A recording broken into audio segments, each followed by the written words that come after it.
trailer because we get it all in number with the fan who side and they. President Bio calls for local businesses to join the agricultural revolution. This year is one of the biggest importance, not only of onion, but actually of all the other commodities in white. But 4 years, 5 years ago, I challenged and said, not also we want to run this country. We want to make they produce your thing there, so we don't want to supply other people the work and money. With continued efforts, Sierra Leone is poised to transform its agricultural landscape. The plan for the October seeding for going to phase 2.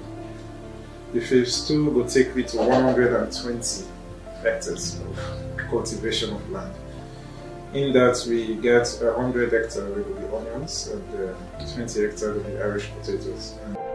Together, we can ensure that the rich soil of Sierra Leone nourishes its own people.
The flooding all don't fuel. So when I pass to fuel la part de fuel then I load the door, get small then. Don't be expect this water because the rain not too big. So till we they come on a door, the water don't overcome. So no pull nothing.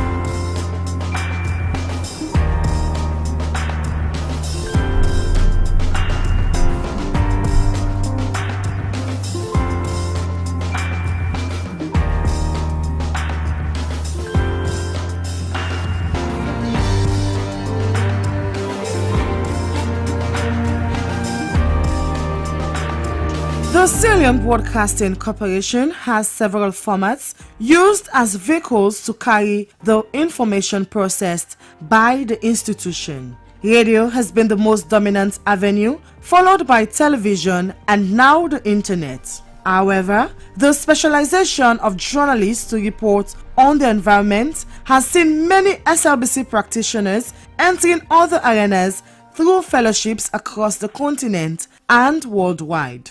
Many of the environmental problems that have been occurring are now reoccurring, and that we need more concerted efforts from environmental practitioners, environmental journalists, and policymakers to make sure that these problems are a thing of the past.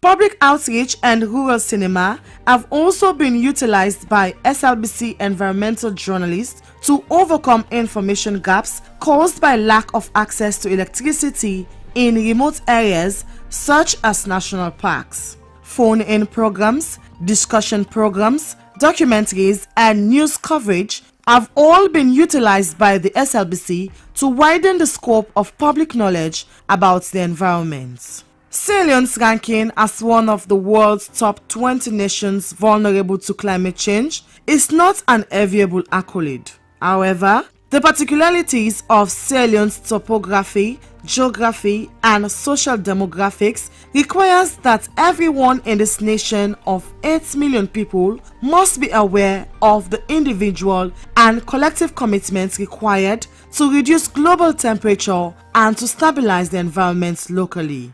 Natural disasters induced by climate change have been a wake-up call for more action and community engagement to adapt human practices to become more harmonious with nature. Climate change adaptation is a difficult task for any population, especially when such a population contributes only to a minuscule portion that creates the global warming that causes climate change. Getting people to understand this and to stand in solidarity with the government to demand justice for the loss and damage of climate change is the role of a responsible media. Attitude change towards the environment is also part of the task for the media. By illuminating best practices in natural resource management, human beings can be persuaded to modify activities such as slash and burn agriculture, deforestation, and degradation of the coast and wetlands in various forms. The displacement of human settlements and threats posed to indigenous plants and animal species can be abated, and we all can live better lives with proper waste disposal, use of cleaner and sustainable energy, and greater appreciation for the forests, the beaches, lakes, mangroves, and all natural areas that should be under the stewardship and protection of everyone in this country called Sierra Leone.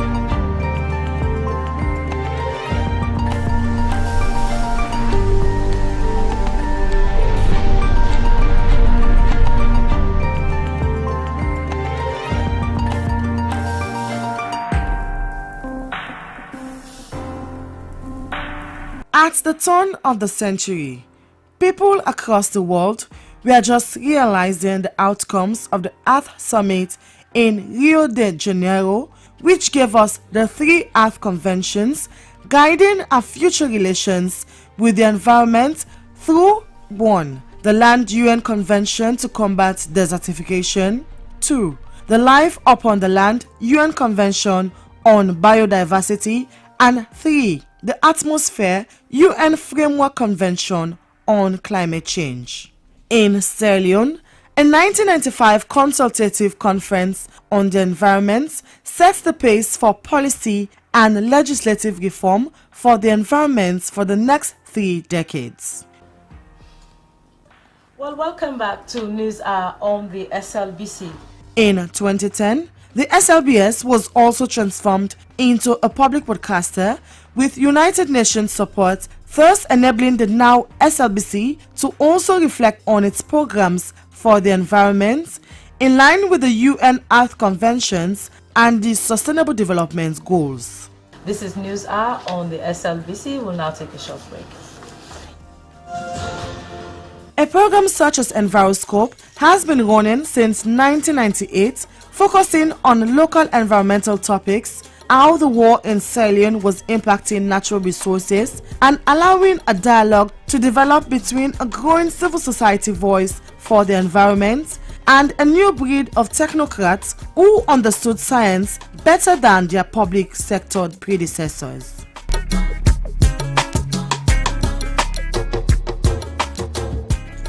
I am presently at Sise Drive, a common spot known as BBC in the Regent community, and what you can see behind me is the aftermath of a heavy downpour that caused the fence to fall down, and a lot of people here have been rendered homeless. About 4 houses were destroyed due to the fence that fell.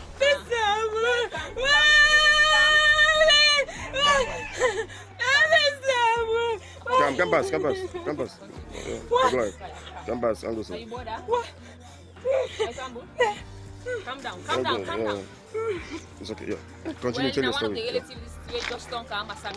By providing its audience with relevant information on the environment, people became more accustomed to phrases such as greenhouse gas, global warming, carbon pollution, and deforestation. Policymakers were listening to the media, and Sierra Leone was able to ratify several international protocols and localize them in Sierra Leone, resulting in legislation that created an Environment Protection Agency, a National Protected Area Authority, and a presidentially initiative Ministry of Environment and Climate Change, the National Disaster Management Agency, and Presidential Initiative on Climate Change, Renewable Energy, and Food Security.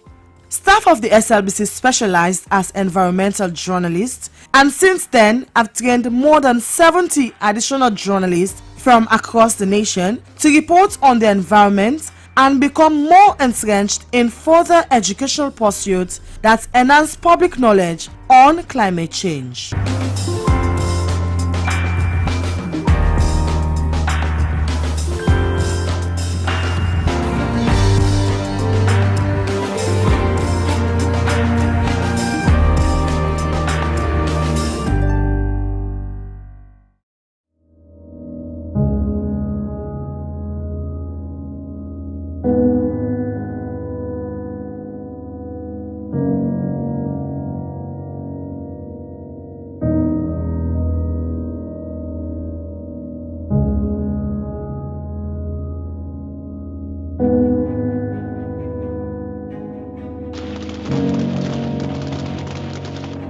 Nestled along the coast of West Africa, Sierra Leone's path from conflict to peace is a story of resilience. This brief journey takes us to the Sierra Leone Peace Museum, a place central to sustaining this hard-won peace. Established in 2006, the Sierra Leone Peace Museum is a living testament to Sierra Leone's journey from pain to unity. It's more than a museum, it's a beacon of hope. The artifacts that we have contained here include every bit of what we are seeing. For instance, when you see these cutlasses, you see this magical dress, it tells you that people were so hateful of each other that they could go to the extent of building magic to kill another person. Now we will tell people here that is this the kind of society you want? And I'm sure those kinds of the questions are always no, and therefore we are helping to build peace rather than build war. Inside, relics of the past tell stories of struggle and survival. Broken guns and tattered armed forces uniforms, all of them symbol of a conflict that shaped the nation's pursuit of peace. Historic document which we're about to sign should be dedicated to the children of Sierra Leone.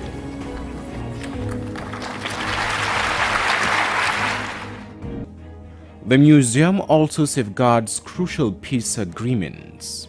These documents mark the end of Sierra Leone's brutal civil war in 2002, embodying a nation's yearning for stability and justice.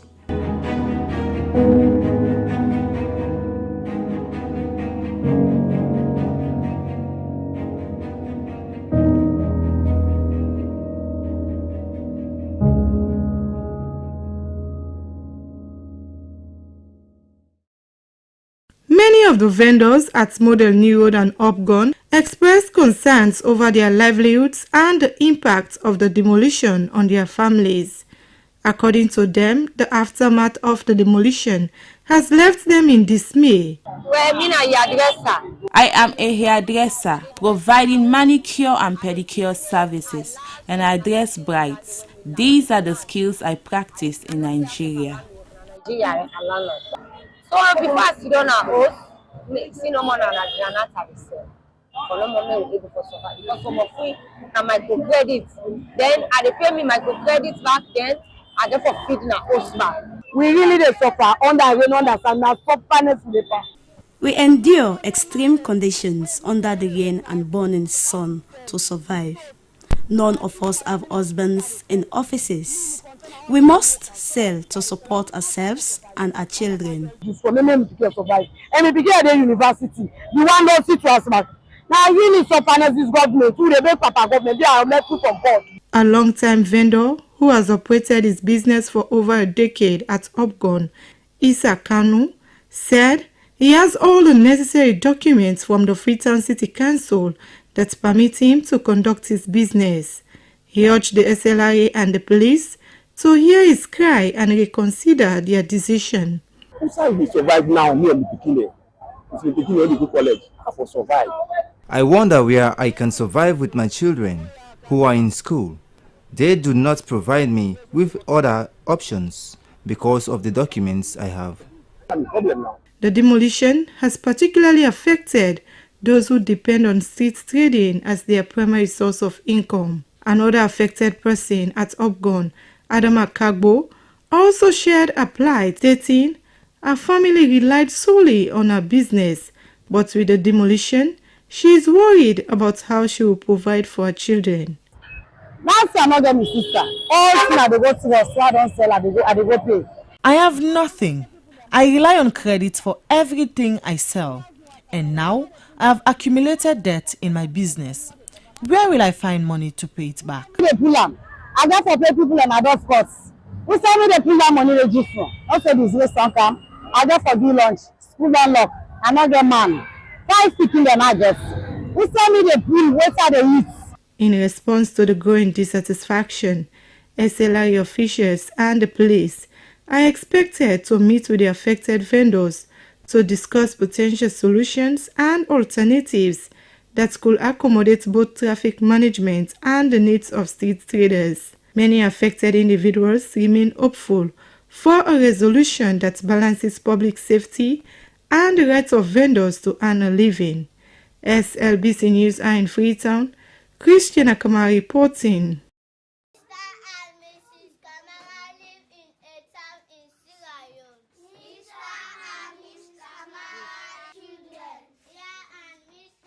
These pupils taking summer school classes are from the bottom Oku community. This makeshift structure is home to more than 200 children. Most of the children attending this school have parents who say they cannot afford to send their children to other government-assisted schools because of the distance.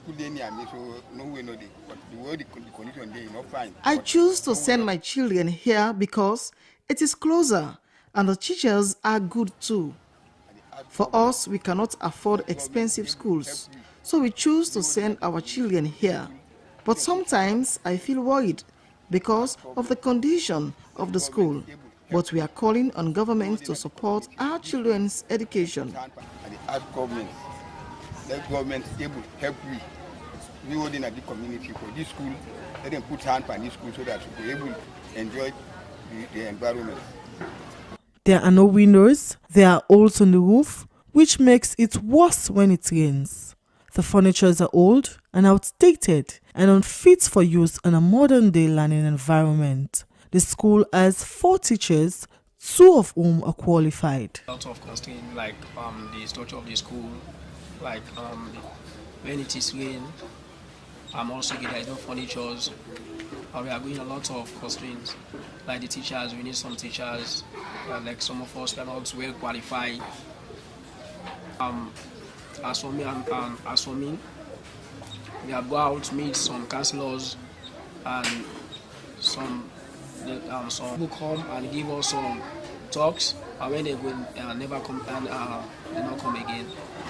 And also for the councillor, we have met the councillor twice, but the councillor does not give us any feedback. The institution has limited space, which means the school can only cater for pupils from classes 1 to 5. This is the only primary school in this community, and most of the parents are traders and can hardly send their children to school. First, I put me in a EMC school, and they be moved from nursery to class 1. School has helped my son greatly. His former school was always demanding money, and I don't have much. The school was. This is not the scene. This is not the scene.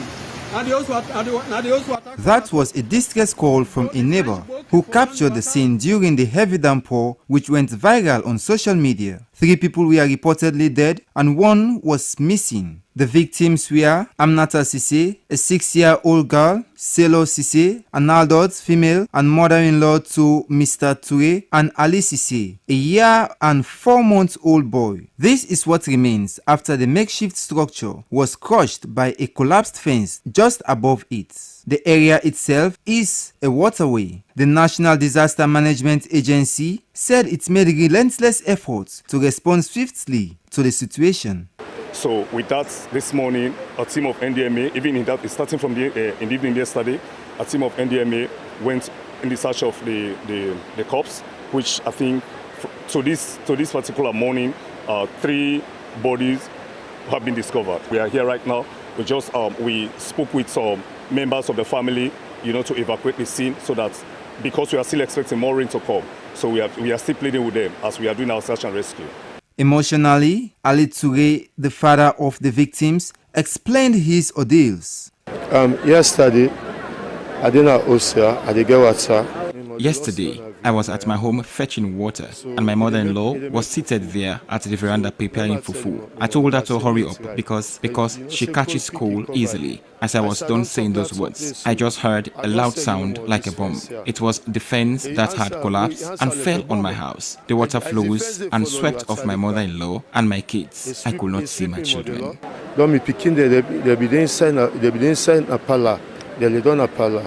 So unable to see me picking the.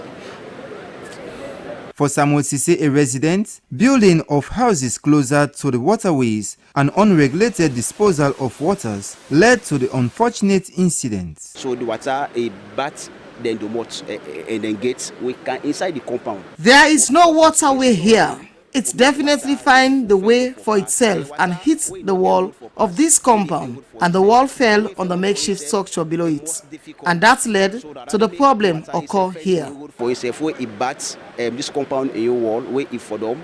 The Freetown City Council used the opportunity to mark X on other makeshift structures, signaling demolition at any time in order to prevent such ugly situation in the future. Many people from within and outside the community went to empathize with the bereaved family. One of them was a flag bearer aspirant of the main opposition party, APC. The loss of lives to flooding was a call for many to take preventive measures as the rainy season intensifies. SLBC News, Abdul Mansari reporting.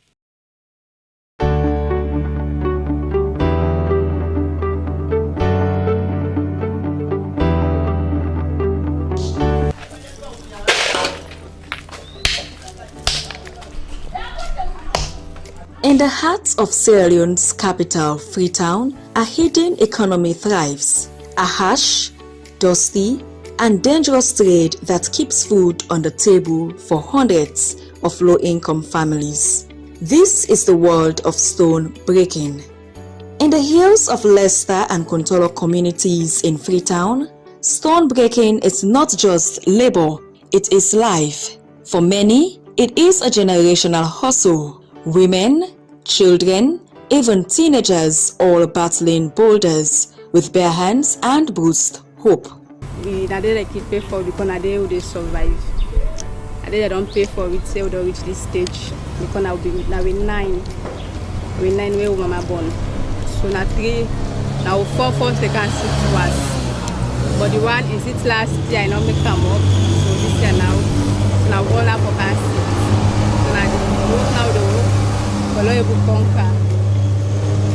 For many women, the quarry is a workplace and a battlefield. Yenokoma, mother of 3, has been crushing granite for a decade. Her calloused hands tell a painful story of survival. So we begin the nursing another man, another nobody passport. Now they help me. You see me here, a crack stone. See, 900 so. It's another, which has those another. So I forget. So right in our level kuna the stone. It pay for enter inside. So outside commode bag, it pay for crack. We commode bag, it buy coal. Obona. The bail bag. We no get money, na the truth. You see, and I send na the send so because I no get money. So na send na the send. He give me say we was serious, so I know well. But we know it because he no get. Now the body, the head, the waist bone, yeah, the eye they all because the stone where they knock they can't the dust.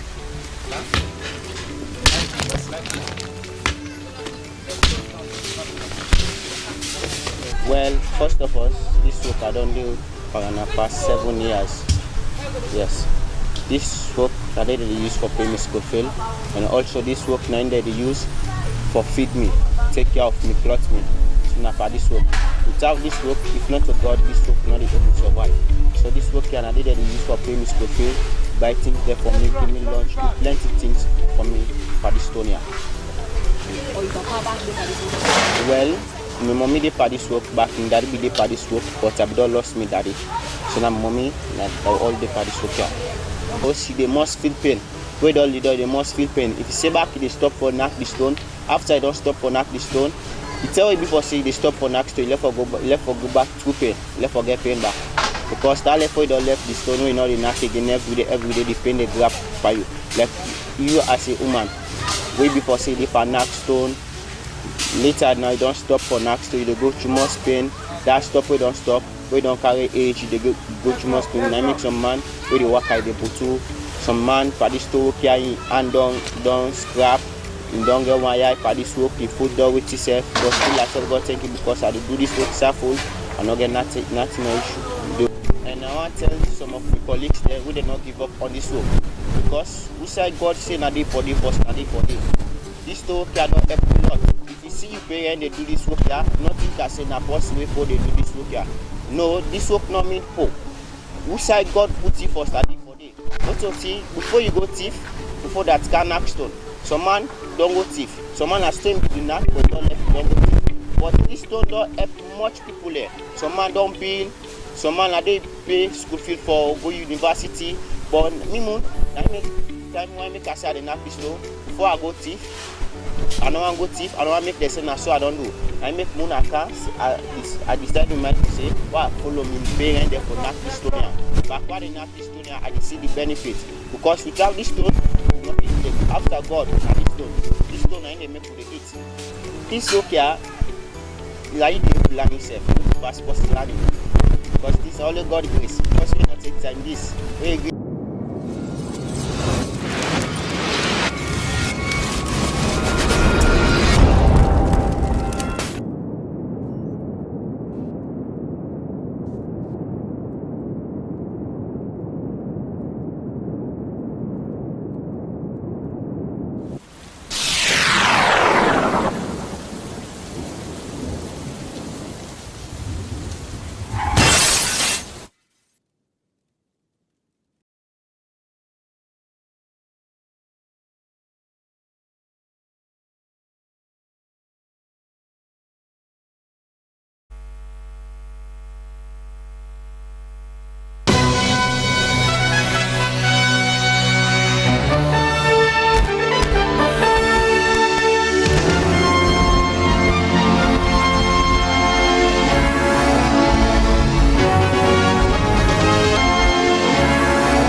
It's midday in Freetown. Good afternoon and welcome to the podium.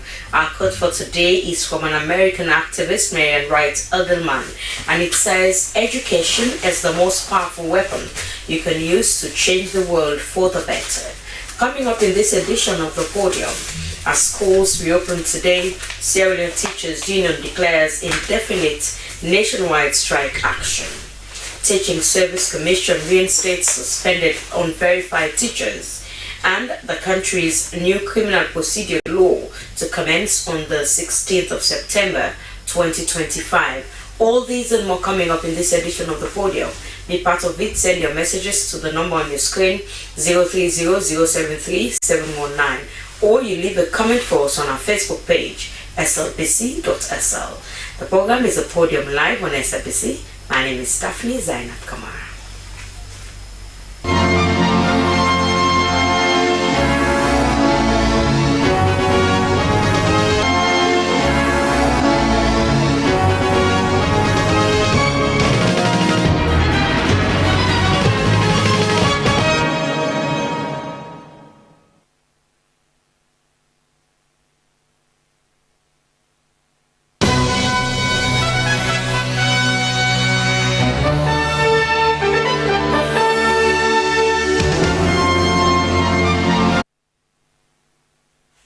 First on the podium this afternoon, the Sierra Leone Teachers Union has declared an indefinite strike action beginning today, Monday, 8th September, after a month-long standoff with the government over unpaid subsidies, among others. The union and its associates, which include CPSS, NACOT, CHTVI, and NSA, revealed that they have no alternative but to lift its suspended strike notice issued on the 25th November 2024. Well, to give us an update on the strike action, I have in the studio Amos Kai Musa, National Secretary General, CPSS. Good afternoon, sir. Welcome to the podium. Thank you. Good afternoon so much. And now, tell us the declaration of this strike action. Doesn't it undermine the government's intentions of reopening schools today? For the attention of government. But it appears as if since then the government has continued not to commit itself to those very important issues we raised. Issues like the late payment and the non-payment of school fee subsidies. I mean, of recent, you bear me witness that over 4,662 teachers' names have been suspended on the payroll. And just this month, we have been told that 1,802 of those teachers have been replaced again. To what extent, I do not know. I cannot tell, because as recent as Friday, the teachers from Kenema had to pay visit to the resident minister in Kenema, demanding or asking that their own names have still not been reinstated. So for me to confirm that indeed these teachers' names have been reinstated on the payroll, I am yet to confirm that one. Apart from that, the government again has not supplied teaching and learning materials to schools in this country for the past 3 years. You fancy. Again, we are in a process very close to the 2026 WAS. As I speak to you, we do not even know the curriculum on which our children will be assessed. Before now, we are using the WAEC curriculum.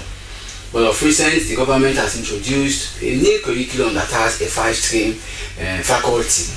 We have begun that, SS1, SS2, and those categories of PPs are to seek the 2026 WAS. There has not been any clarity on that one again.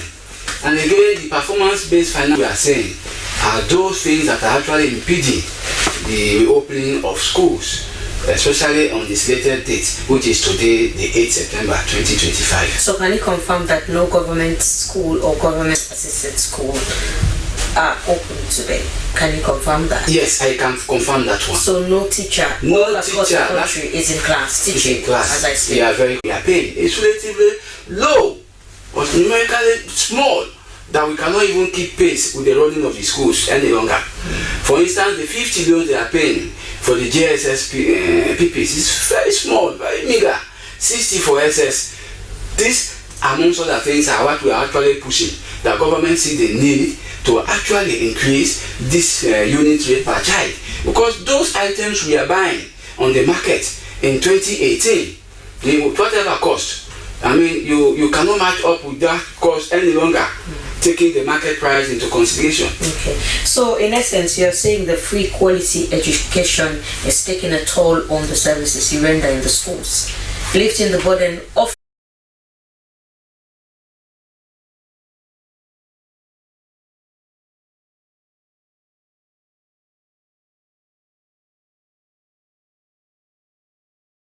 This nation, and by extension every citizen, is not happening the way it used to be. Hence, we have decided and we have resolved to actually let the government, by extension, every other person in this country to know that these are some of the issues we are going through in administering the schools. Okay, so now let's talk about the reinstatement of the teachers. How was the verification done? Because in the news this morning we also heard that Kenema, some teachers went to the provincial secretary to talk about this, and they were those of us providing services in the classroom, we belong to a very big entity that is called the Sierra Leone Teachers Union, and this is the entity or the union that is charged with the responsibility of championing our own issue. It was to the resident minister. Resident minister. Yes, I did hear from him, the resident minister himself, that just when those teachers met him,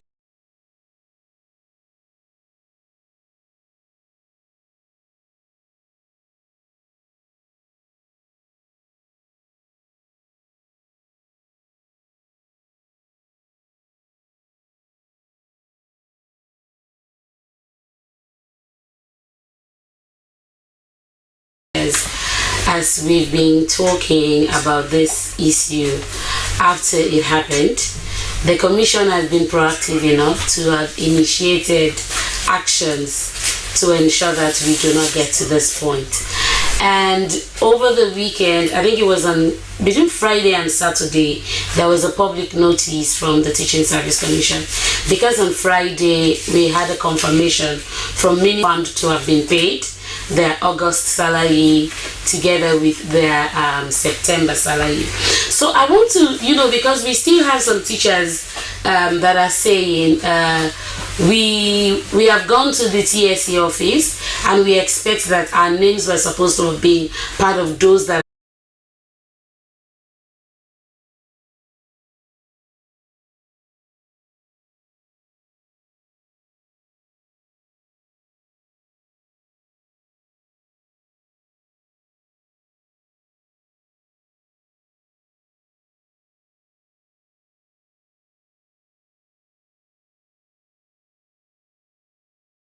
But I want to state clearly to the public that the first batch that was received, the Commission has submitted to the Ministry of Finance, and the Ministry of Finance had confirmed with the commissioners at Friday before we left the office that first batch had been paid names up onto the end of September, because of course as per labor law you have to do suspension for a period of 3 months before you can say. So up onto the end of September we'll still continue receiving these names, and we have also stated in the notice that was released on Saturday that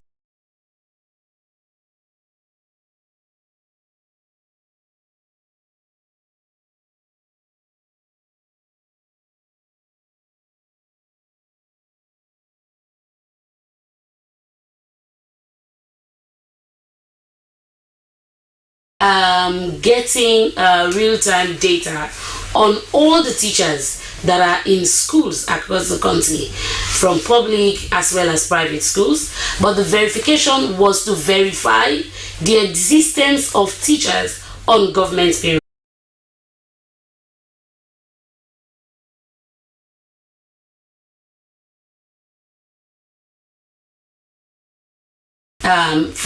Nobody has been suspended for 3 months. It was only for July, and when they were reinstated in August,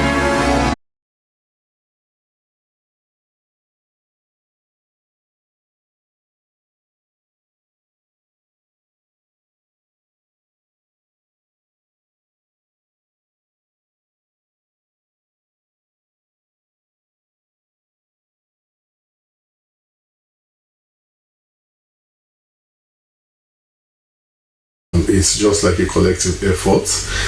Yes, since 1965 we still have the 1965 Criminal Procedure Act. It is in use until on the 15th of 1159.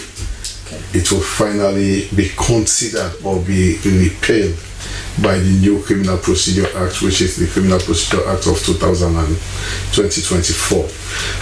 We want to get this clear. What we are doing currently is public education.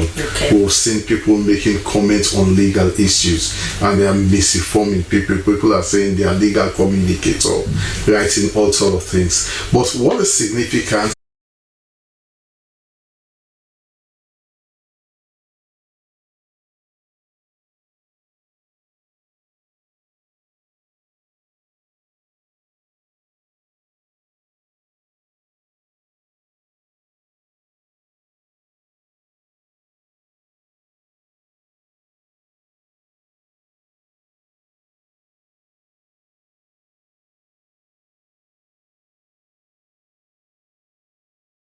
committed without a maximum intent, you understand, you will either be fined or you are sent to custody, a custodial sentence. Now, for this new CPA, there are additional provisions of sentencing that is given to the courts. Like, for instance, if you watch section 171 of this act, you look at 171, it says where the court